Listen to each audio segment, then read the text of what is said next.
So, to show you how well it works, we all like looking at data. So in this case, this is the standard accuracy in the unit. You can see I loaded it up here to about 10,000 packets per second. So that represents each color, going from 64 packets a second to 10,000 NTP packets per second. And essentially, we're maintaining 5 microseconds UTC independent of load. So as the load goes up, accuracy is maintained. Now, if I zoom in on this data right here, that is where I can use the NTP reflector. Okay, so I turn the reflector on, and I've expanded the scale. Now I'm looking at 0 to 1 microsecond, and I loaded it up to 30,000 NTP packets per second, and you can see that independent of load, it perfectly timestamps all packets to essentially 15 nanoseconds RMS. And the beauty of that is it's handling the load, it's protecting the CPU, so it's working both as a security device and as a clock. So this is really great technology for NTP, putting it on your network, having the confidence that it's accurate and secure. Now most organizations don't need 3,060 packets a second. You could support millions and millions of clients at that rate. It's just an artifact because we're using hardware. So if we look at, since we can do hardware timestamping, it's a great PTP Grandmaster. So we support the enterprise profile, okay, both in multicast and hybrid. So if you're at all familiar with PTP, the default profile has more multicast traffic. If you go to a hybrid, it's a way of a mixture of unicast and multicast to reduce the level of traffic, okay? But you can still maintain very accurate timestamping, 360,000 requests per second, which means you can support 360,000 slaves at 1 PPS, or you could support 2,800 slaves at 128 packets per second. So you might be thinking, who cares? Well, that's an awful lot of traffic that you can support with nanosecond timestamping. Well, financial trading, to them it's very, very important. In Europe, there's a regulation called MiFID II. It requires 100 microseconds to UTC to be compliant. And because there's trading organizations around the planet that also trade in Europe, we find that organizations around the planet have to use PTP to maintain this level of accuracy to be compliant with that requirement. Okay. The beauty of it is you can do it. It's pretty easy, pretty straightforward when you have a product like the sensor that I'm talking about here. So what are some of the security advantages of a device like this?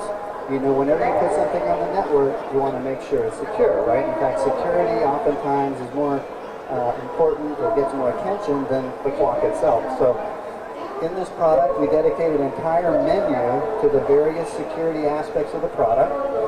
Different LAN ports, they're firewalled off from one another, they each behave like their own clock. We protect the CPU against denial of service attacks, uses the reflector, and then a whole variety of support for third-party certificates, TACX, separate access control lists, everything to make sure that we can provide the time and provide it securely and don't compromise the device. So what about reliability? You know, when you think about reliability, you might think, well, you need a good power supply or something. Well, the truth is, for reliability, part of it is timing, okay? You want to make sure that you can handle all the requests for time. So you can handle a standard or an upgraded amount of traffic, because if a device asks for the time, you want to be sure that you're able to respond when asked. The upgrades on the oscillators, in case you lose connection with GPS, it keeps the time accurate. And then, of course, GPS, GLONASS, baby constellations are supported for having a lot of satellites. If you're in a limited view, you can still get those satellites and maintain accurate time. Then, of course, there's the design itself of the device. I'll tell you about active thermal compensation technology in a minute. But it has a very wide temperature range. You might think, well, my data center is never going to need that temperature range, right? But to be able to support that temperature range, you had to put in very high quality components. So when the product goes into a standard data center, it ends up having a very high mean time between failures. So it's a very reliable electronic design because of the parts that we had to use. And then, of course, dual power supply. And then we vibration tested it, we earthquake tested it. So it's a very solid, robust device in itself. So let me tell you about this active thermal compensation technology. I'm not sure if you know this, but temperature changes affect time, okay? If I took this watch and I warmed it up, the watch would speed up. If I cool the watch down, time would slow down, okay? So temperature affects time, and because the way the oscillator works. And so in this case, we turned the thermal compensation off, okay? We're still tracking GPS. We varied the temperature, and you can see how the time changed, right? As we varied the temperature, you know, we heated it up, cooled it off, heated it up, cooled it off, and time changes. But using the technology we have in the device, because we have multiple sensors in the device, temperature sensors, airflow sensors, all kinds of sensors, when we just turn on this technology, the software, the special algorithms, we're able to make the standard oscillator and the upgraded oscillator track perfectly through all these temperature variations.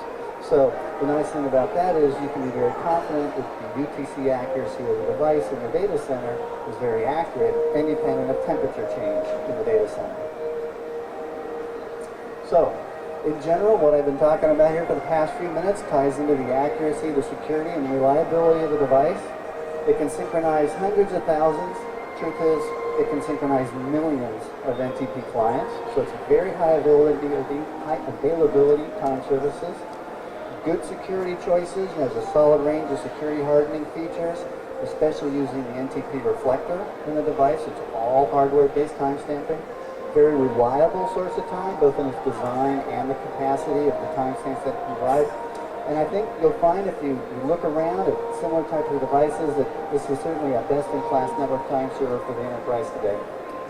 So with that, I'd like to thank you very much for your time and attention. If I can answer any questions, please let me know. Have a great day.